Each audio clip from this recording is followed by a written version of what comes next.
So again we are back with the chapter history, chapter 2, from hunting gathering to growing foods. So let's start with the same amount of energy. Let's begin. तो कई सारे query जा रहा था कि आप मैं speed पढ़ा रहा हूँ तो थोड़ा स्लो पढ़ाता हूँ इस बार। तो स्टार्ट करते हैं chapter 2, from hunting gathering to growing fruits. तो हंटिंग गैदरिंग क्या होता है? हंटिंग आपको बताया था कि पिछले एपिसोड में कि हंटिंग मतलब शिकार करना, गैदरिंग मतलब जो जंगल से जंगल की चीज़ें को लाना ही गैदरिंग। तो ये सब करते थे पहले। तो फिर ग्रो करना सीखा कैसे हमारे पूर्वजों ने, तो इसके बारे में पढ़ेंगे। Let's begin. तो तुषार नाम का ये लड़का, तुषार ट्रेन में जा रहा था। Tushar was going from Delhi to Chennai for his cousin's wedding. Cousin का वेडिंग के लिए दिल्ली से चेन्नई जा रहा था। क्या हुआ? They were travelling by a train and he had managed to squeeze into the window seat. तो स्क्वीज इनटू मतलब विंडो सीट के पास धकेला गया। And his nose glued to the glass pane and as he watched the trees and house and fly past, his uncle tapped his shoulder and said, "Do you know the trains were used in 150 years ago?" तो फिर उसका uncle ने कहा कि trains 150 साल पहले बने थे। And the people began using buses a few decades later. फिर उसके कुछ डिकेड बाद बस बनाया गया। तो sir wonder when people could not travel quickly from one place to another, did they spend their time entire life whether they were run not quite. तो तुषार का मन में एक ख्याल आया कि अगर ट्रेन का इन्वेंशन पहले लोग ऐसे जा नहीं पाते होंगे तो क्या ज़िंदगी भर एक ही जगह पे रह जाते होंगे लोग। तो इसके बारे में हम जानते हैं। जैसे रसीदा का क्वेश्चन हमने क्लियर किया था, वैसे ही तुषार का क्वेश्चन इस चैप्टर में पूरा क्लियर करेंगे। Let's begin. So the earliest people and why they are on the move. तो एर्लीस्ट पीपल कैसे चलना सीखे, मतलब एक ट्रांसपोर्ट करना कैसे सीखे। We know about people who lived in a subcontinent as early as 2 million year ago. So 2 million year ago.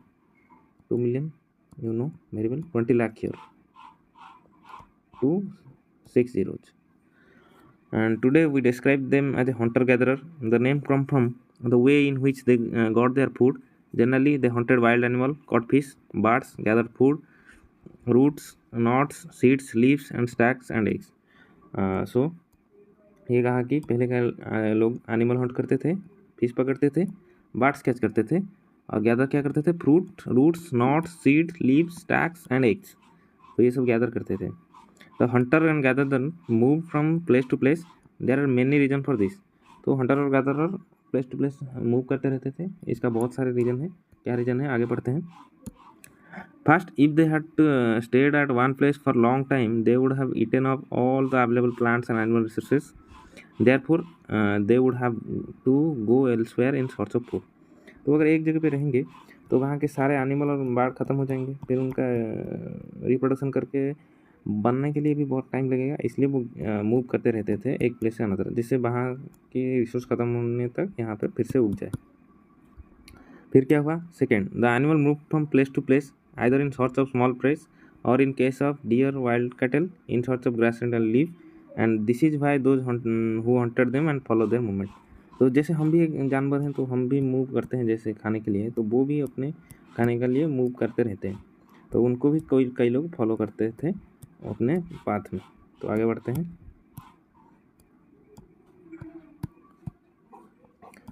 तीन रीजन्स बताएंगे हैं, थर्ड रीजन देखते हैं, बहुत important. Plant and tree bear fruit in different seasons, so people may have moved from season to season sorts of different kind of plant.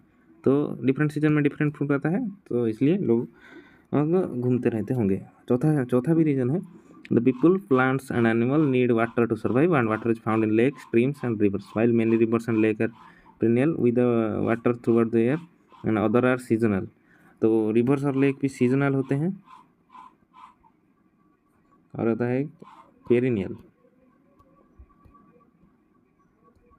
तो ये feel रहते हैं होल ईयर।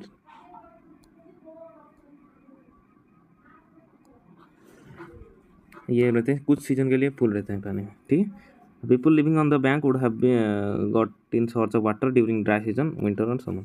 तो इसलिए ड्राई सीजन में लोग पानी ढूंढने के लिए भी गए होंगे। How do we know about this people? तो हम इन लोगों के बारे में कैसे जानते हैं? Archaeologist have found some of these things hunter gatherer made and used। तो आर्कियोलॉजिस्ट बताया था पिछले एपिसोड में क्या करते हैं कि पुरानी चीज़ों को जो ढूंढते हैं मिट्टी के अंदर से, तो उन्होंने ही उन हंटर और गैदरर की चीज़ों को ढूंढा था। And it is likely that people made and use tool for stones would and bone. तो पीपल ने स्टोन यानी पत्थर, वुड यानी लकड़ी, बोन यानी हड्डी, इन तीनों चीज़ों से बनाया था। एंड हुई stone tool have survive best. तो स्टोन टूल ज़्यादातर तक रहेगा क्योंकि डिकम्पोज होने में टाइम लगेगा उसमें। तो यहाँ पे भी कुछ है, देखते हैं आगे उसके बारे में पढ़ के। Some of these stone tools were use to cut meat and bone and scrape bark from the tree and hide of the animal strip, chop fruit and roots. तो क्या कहा कि ये जो वेपन्स हैं, तो चॉप फ्रूट को काटते थे, एनिमल का हाइड उतारते यानी चमड़ा उतारते थे एनिमल का, और बार्क ट्री का चमड़ा छाल उतारने से, और मीट और बोन को अलग करने के लिए यूज किया जाता था। And some may have been attached to the handle of bone और वुड। तो कई बोन और हैंडल से भी बनाते होंगे। ओके, ऐसे अगर स्टोन का होगा एक एक्स पिकैक्स, तो ये ऐसे बनाया होगा, ठीक है, बोन या फिर वुड का handle. To make spear and arrow for hunting other tool were use to chop wood and which was used as firewood, wood also use to make hunt and tools. तो arrow और spear बनाने के लिए would चाहिए रहेगा, और firewood भी wood है, जो जाड़नी, जो आग जलाते हैं जिस लकड़ी से, वो भी वुड है। और wood makes to huts and tools, huts and tools. तो हॉट टूल मतलब चीज़ें जैसे नीडल हो गया, हमारा नाइफ हो गया, और नाइफ हमारा एक्स, ये वगैरह टूल्स हैं। और हॉट्स मतलब घर बनाने के लिए भी वुड को चॉप करना पड़ता है। तो यहाँ पे कुछ दिया गया है, दो पेंटिंग्स, देखते हैं क्या है। ये एक पेंटिंग है, देखिए इसमें पेड़ के नीचे रूट्स खरीदने हैं और ये हमें हाइड को सिलाई करना है। देखिए स्टोन में अब also have been used for digging the ground to collect edible roots. तो रूट्स यहाँ पे कलेक्ट कर रहा है। And stitching cloth made of animal skin. तो एनिमल स्किन को भी स्टिच करने के लिए ये दो टूल्स बनाए गए हैं। आगे बढ़ते हैं। तो choosing the place to live in, तो कौन से प्लेस में चूज करते हैं रहने के लिए, आइए देखते हैं। All the place marked with red triangles are the site from which archaeologist found evidence from hunter and gatherer. तो यहाँ पे मैप 2 में देखते हैं। तो रेड ट्रायंगल, यहाँ पे हंटर और गैदरर्स के बारे में एविडेंस मिला है। एक है भीमबेटका और हुनसाई एंड कुन्नुल केव्स, हुनसाई एंड भीमबेटका। यहाँ 3 जगह पे हंटर और गैदरर्स के बारे में इंफॉर्मेशन मिला है। They lived in many more places and only some of them shown on map. तो ये इंपॉर्टेंट लोकेशन है, बट बहुत सारे लोकेशन इंडिया में हैं। And many sites were located near source of water and such as river and lakes. तो बहुत सारे प्लेस देखिए यहाँ पे रिवर के किनारे में है, हुंगसाई और कुन्नुल और भीमबेटका भी वहीं पे है। As the stone tools are important, people try to find place where good quality of stone is available. तो स्टोन टूल इम्पोर्टेंट है, इसलिए लोगों ने स्टोन कहाँ पे भी अच्छा है वो भी ढूंढना सीख लिया था। देखिए Bhimbetka is a present Madhya Pradesh. This is a old site of caves and rock shelter. People chose these natural cave because they provide shelter from rain, heat and wind, and these rock shelter are also close to Narmada Valley. And can you think why they choose to live here? तो पहली बात तो क्यों रहना चाहते होंगे, तो पहली बात तो उन्हें नेचुरली घर हॉट्स और बनाने नहीं पड़ता, नेचुरली ही उनके शेल्टर मिल जाता था। और दूसरा रीज़न है कि टूटने का डर नहीं रहता था क्योंकि रॉक स्ट्रॉन्ग है, और रॉक से टूल्स बनाते हैं तो पत्थर वहीं पे भी मिल जाते थे। और फोर्थ रीज़न ये है कि नर्मदा वैली के पास है तो वहाँ पे नर्मदा रिवर भी बहेगी, इसलिए ये कुछ रीजन्स हैं जिसके लिए वो लोग रहना चाहते होंगे उन मध्य प्रदेश के लेके। चलो rock painting and what they tell us. And painting from rocks also describe many of cave in which these early paintings lived have painting on the wall. Some of the best example are from Madhya Pradesh, southern Uttar Pradesh, and these paintings show wild animals drawn with great accuracy and skills. तो यहाँ पे painting देखिए, और ये most of the time Madhya Pradesh और southern Uttar Pradesh में मिलते हैं। चलिए आगे बढ़ते हैं। Sites are the place where the remaining of things, tools, pots, building were found and these were made used as left behind by peoples, and these may be found on the surface of the earth, buried under the earth, or some even under the water. You will learn more about different sites in the last chapter.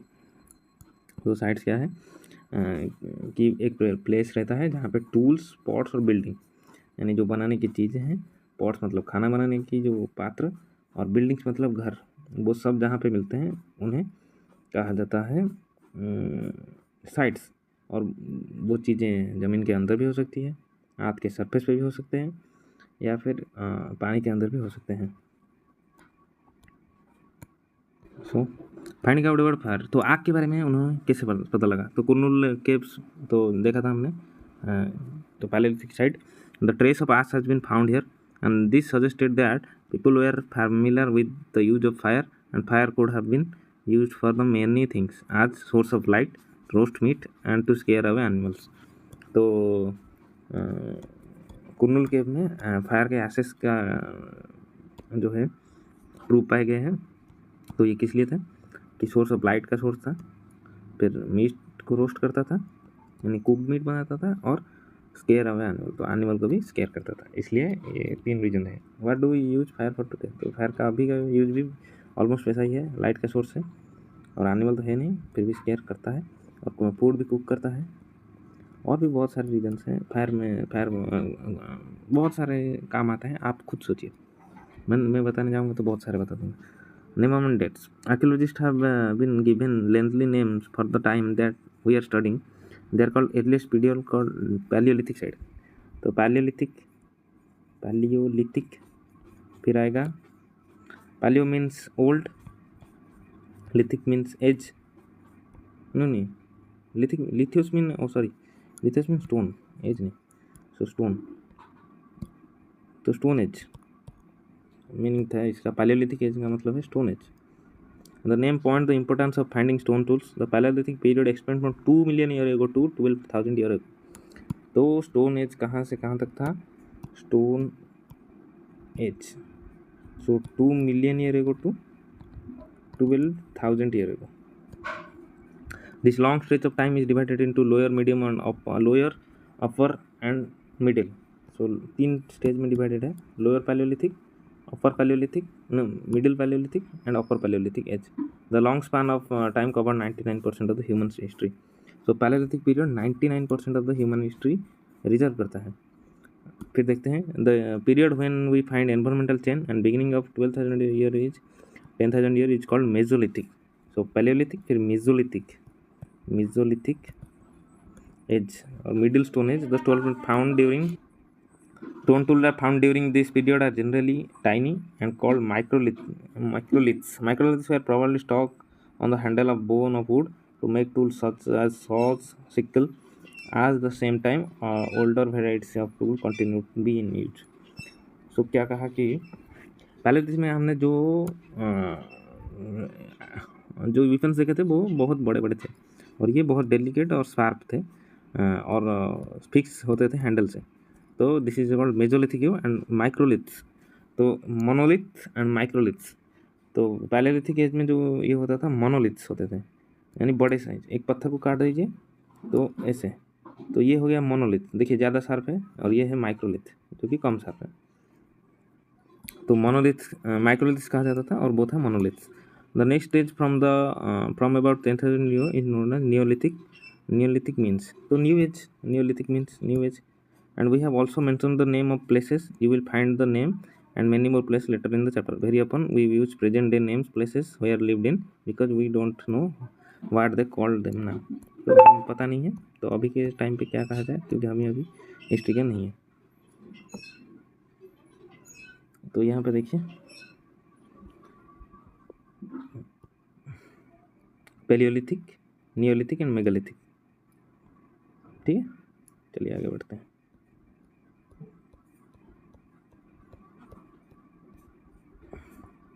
Beginning of farming herding तक पढ़ते हैं, domestication बाद में पढ़ेंगे। ठीक है, आज के लिए इतना ही पढ़ते हैं। तो द चेंजिंग एनवायरनमेंट, तो एनवायरनमेंट चेंज जो पढ़ा था मेजोलिथिक ईयर में, तो क्या चेंज हुआ था? अराउंड 1200 ईयर को there were a major change in climate of the world with a shift of relatively warm condition in many years. This is lead to be development of grassland. This is the turn lead to increase the number of deer, antelope, goat, sheep, cattle animal that survive on grass. तो आप जानते होंगे कि एक ice as का period आया था, तो आइस एज ख़त्म होने वाला था मीजोलिथिक एज के आसपास, तो 12,000 those who hunted these animals now followed them and learning about their food habits and their breeding seasons. It is likely that this helped people to start thinking about herding and rearing these animals themselves. Fishing also become important. तो क्योंकि grassland बन गए थे तो herding herding और rearing, herding and rearing, rearing क्या बात हो रही थी। The beginning of farming and herding, तो फार्मिंग और हर्डिंग कैसे स्टार्ट हुआ देखते हैं। This was also a time when several grains और bearing grasses include wheat, barley, rice grew naturally in different part of the subcontinent. तो देखा था हमने पिछले एपिसोड में जो माउंटेन रेंज थे पाकिस्तान के, और यहाँ पे बिंदी माउंटेन रेंज में भी हमारा व्हीट वैली और राइस ग्रीव हुआ था। Men, women, children probably collect these grains as food and they learned where they grew, and when they ripened they may have led them to think about growing plants on their own. In this way people become farmer। तो farmer ऐसे बनते हैं, जैसे देखते हैं तो ripe करते हैं, पहले फूड को ग्रो करते हैं, फिर राइप होने पर कलेक्ट करते हैं, तो ऐसे करके उन फूड का नॉलेज लेके फार्मर बनते हैं। People also attract the same then tame animal by leaving food for them near in their shelter, and the first animal to be tamed was the wild ancestor of the dog, and later people encouraged animals that were relatively gentle to come near the camps where they live. These animals such as sheep, goat, cattle, also pig lived in herds, and most of them ate grass. So pig, sheep and cattle live in herds, and पहला जो animal rear हुआ था this is dog, and often people protected these animal from attack from wild animal. This is how they become herderer. So क्योंकि वो wild animal से protect करते हैं तो एनिमल उनके पास रहते थे, वैसे ही हर्डरर बने। हर्डर मतलब हर्ड को जो कंट्रोल करता है, this is known as herder. Can you think of why the dog was the first to be tamed? तो क्या आप सोच सकते हैं कि डॉग क्यों हुआ? तो मैं अगले एपिसोड में ये बताऊंगा। चलते हैं। Thanks for watching, subscribe my channel.